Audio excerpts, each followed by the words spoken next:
Hi, in this one, I lie to you. I say that I'm gonna like do some wheel tubs and I don't actually finish it because I have those fat tires I gotta fit back there. We make them fit, but in the end, we end up with a whole chassis out of the car and finishing up everything that needs to be finished up with that, including adding a Rhodes race car's rear sway bar kit. So it's kind of a lot going on. Let's go.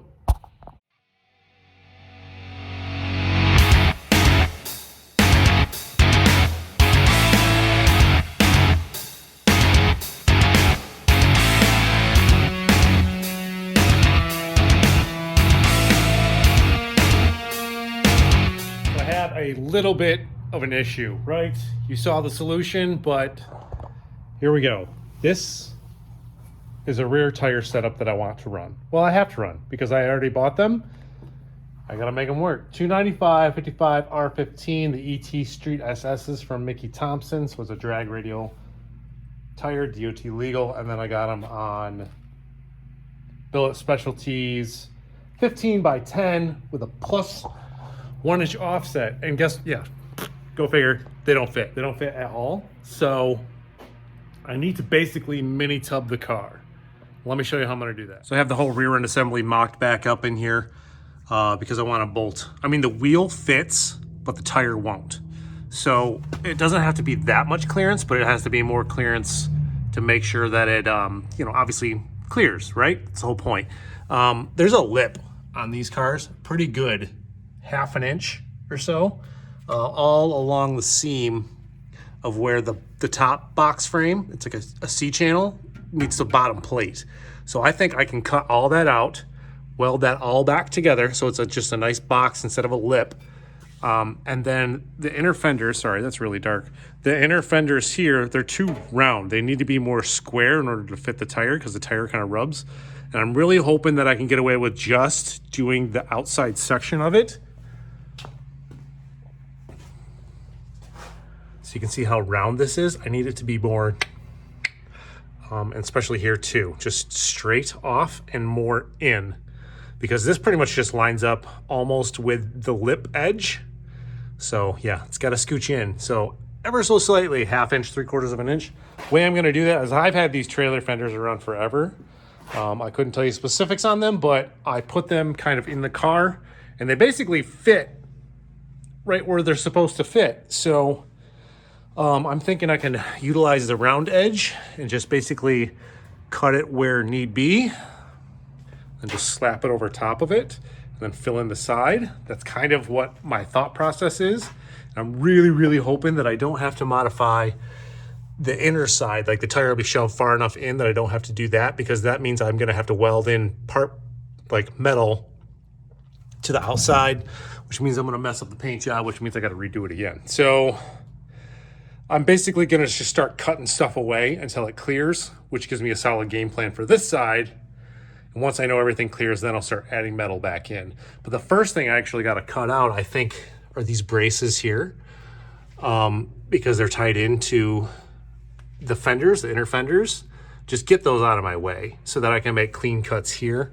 And then that will give me plenty of light in order to make my cuts down by the frame and stuff like that. So that's what I'm gonna get started on, the inside structure. So it has been a couple hours of messy cutting, grinding, and welding, and this is where I'm at. This is fine. This project is not getting out of control whatsoever, swear to God. So yeah, as you can see, I cut, well, that chunk out there. Didn't need that anymore because obviously it was in the way. And then I took the frame, like I said, and flush cut it. So that gave me plenty of clearance there. And I have like these trailer fenders that are actually fitting quite nicely. And I think my next plan is to kind of square it up a little bit better, mark a line, and then cut it a quarter. Drop it, that's what I'm gonna do next. But then cut it a 1/4 inch longer so it has like a little bit of a lip to weld to. And then as you can see, there was a bit of a gap right there. So I'm gonna have to massage it in order to make it up to follow that curve. But from like here to here, it actually like fit really well. So that's my next step right now, is I'm gonna make that fender fit like perfectly. Yeah, so I'm just gonna mark some lines, make some cuts, make it happen. So this is fitting better than expected. Yeah, I got it all cleat-coated in right now. Trimmed up. Had to make some relief cuts there, as you can see, in order to make sure that it would bend nicely and fit the contour. I mean, it's flush with the front, and this is the only gap that I have to fill, which, I mean, I planned on doing like an angle lip up in order to attach everything anyway. So that is awesome. I'm gonna take a little bit of a break and clean up because I can't take like how messy this is right now. It's just unbelievable. But I'm gonna clean up my mess. And tomorrow I think I'm gonna start tack welding that in because I don't have enough clecos to do both sides at the same time. And then that just, honestly, that's gonna give me such a good guideline of what to do on the passenger side. So the passenger side should take half as much time. Yeah, clean up. Tomorrow we weld. Here's how far I am. It's got both tires sitting in here. I got plenty of clearance. I mean, it's tight, but nothing rubs. I mean, I bounce this around and I'm actually pleased with it. So I'm gonna run it. I still have to make this inner fender piece work. But as you can see, I got these sections cut out here too, because I need to mock up my rear sway bar setup, because before there were shock mounts and there was like a V in. So I had to get rid of that in order to make clearance to have the sway bar run in parallel with the upper shock mount bar. But the way I'm going to set that up, I guess I got to take the frame out from the car. And that will give me in my head, I'm trying to go over everything. Like, what do I need to do right now to mock up so that I can pull the frame out, finish the frame up, paint everything, and then slide it back under when it's ready. That's kind of where I'm at. I'm just playing around in my head on what I want to do. I know I actually want it more low. I know there's no weight in the car right now. But I feel like if I can make this thing about another 2 inches lower, if it's too much, I'll just take out the 2-inch blocks, switch to a 1-inch block, 1.5-inch block, whatever it needs. But I'd rather have it be more static and more low than this low. You know what I'm saying? Because I want that wheel to tuck. And I got plenty of room with the axle housing and stuff before it hits the floor and before the axle hits the frame rails and stuff like that. So I'm gonna get it as low as possible by kind of like notching out the frame and moving the spring perch mounts up in the frame. And I'm gonna do that too by just pulling the frame out, making some cuts and re-welding them in. So I think I'm ready to do that.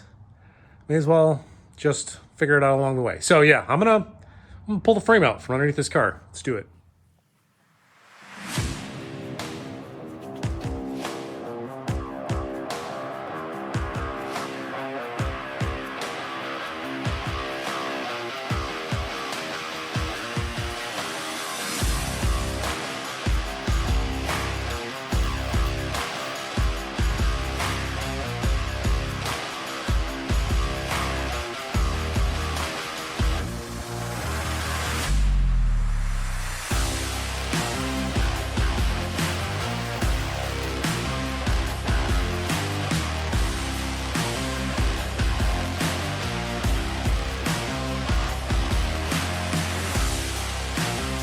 So as you saw, it's kind of a pain in the ass to do by yourself on the ground, but it's out dirty as ever. Obviously this needs to be all cleaned up.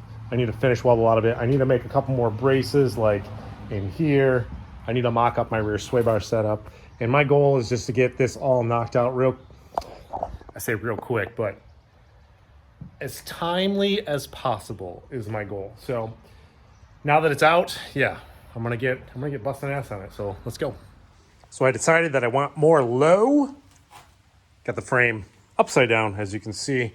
And I'm basically dropping the mount. So I got this dropped down about 1.5 inches, and basically we'll box it, weld it into the frame. And it'll be a lot stronger than like the grade 5 bolts that came with in order to bolt it up. And then I'm also gonna tie it into the frame brace structure here. So this is cut free from its tabs, but I'll be able to move this out of the way, weld this together after lining everything up, pull this up, and then weld it to that, and then weld it to the frame. So that's going to be extra strong. Then I'll fill in these pieces here with some metal in order to officially box it all in. So I think that's a pretty good idea on how to drop it a little bit more. Like I said, if I go 1.5 inches here and 1.5 inches here, technically it should drop it another 1.5 inches. And like I said before, if that becomes too much, it's got spacers, like spacers to like lower it, drop blocks, whatever you want to call them. I can take them out or adjust it that way. So I'm really liking this. Plus it's a lot stronger, like I said before, than the grade 5 bolts that it came with. A lot more comfortable with that. So I got this side pretty much mocked up. Got to do a little bit more cleanup work before I start burning stuff in. But I want to get that side mocked up, and I want to put the leaf springs on so that I know everything is square and where it needs to be before I tack everything up. Then I'll pull it apart, and then I'll weld it all together. Get the front boxes or spring perches all done, pretty much.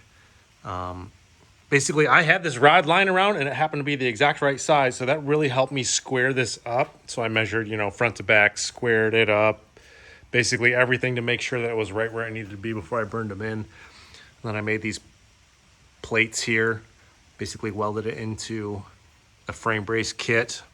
And then for this section here, I pie cut it and then pushed it down with a clamp and then welded it that way. So that's gonna work out nicely because I wanted to make sure I had enough spring clearance. I didn't just want to like do a straight box there, but both sides are done. I got to flip it around and do some more welding, but I'm going to wait until I can do all the welding on the bottom side. Next up, got to tackle these guys. Plugging away on the rear spring perch mounts.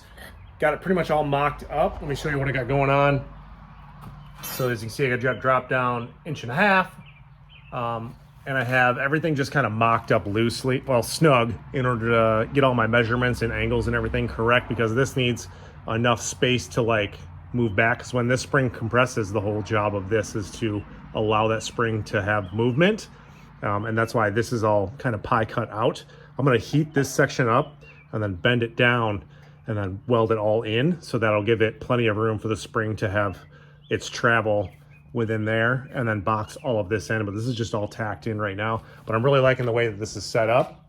So next up, I'm going to clean all this up. I got to get that all disassembled because obviously you don't want to burn that in with the bushings in there because you will melt those right away.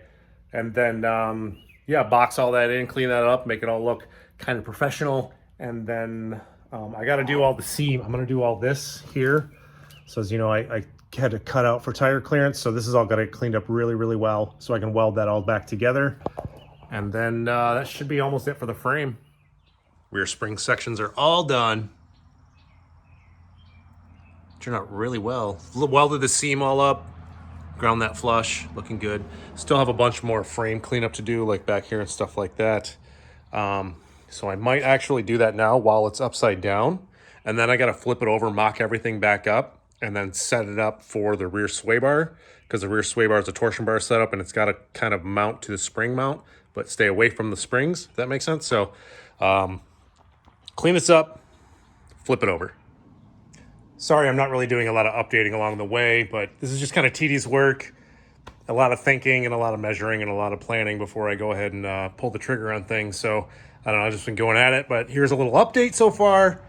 Got the rear spring perches all welded in. I got the rear end all mocked up. Reason for that is I need to do the rear sway bar setup. Like this is all finished welded in and ready to go. I made these little support pieces here, ties into the frame, a little bit more strength. Like I said, this is the rear sway bar kit. So Rhodes race cars, I believe this is the most inexpensive one, the least inexpensive one. Is that how you say? I don't know. The cheapest one that they have, but it's still expensive. 3/4 inch chromoly, I believe. Delrin bushings, comes with brackets and all the linkages and everything you need. You basically have to make it work though. And the way I think I'm gonna make mine work, let's bring this over here. So I'm gonna tie it in to the shock mount, right? Something like that. But I need to make sure I clear the bolts for the shocks so I can actually take them on and off. And I think if I cope the mount just right, I could put it like kind of right in front of it, and then when I unbolt the sway bar, I'll be able to unbolt the shock. So it's just kind of another process, but I have limited room because the floor is like literally right on top of that bar right there. So I think that's my plan. I'm gonna cope these sections here, kind of start mocking everything up, and I'll update you when it's all like just tacked in and ready to be fully burned in. I know I said I was going to update you when I had everything tacked up, but it's done. I got it all done. I did run out of argon though when TIG welding that joint up, or the link. So I'm gonna have to get some more of that and finish that up, but this one's all done. Cycled it through the suspension range. I am gonna have to notch the floor out because basically what I'm aiming for is, if it's ever gonna hit, I want this to hit here, and I'll put bump stops in here. But before that even happens, that'll hit the floor, that'll hit the floor, and that'll hit the floor. So I do have to raise the floor section where that is. Not a big deal. I mean, I got most of it cut out already anyway. But yeah, that was a fun little project to do. So again, Rhodes race cars, sway bar kit.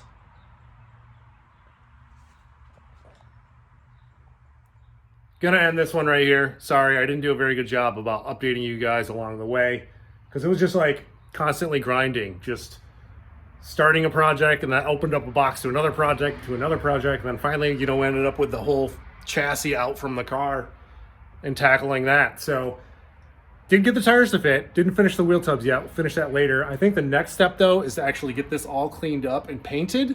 So that's gonna be the next one. I'll try to take you along for the ride on that one, because I do have some really trick stuff from Sweet Patina. It's like a coating system. So that's what I'm gonna use on here. Again, if you guys made it this far in the video, I really appreciate it. Hit that like, hit that subscribe. We got more coming up. Thanks, guys.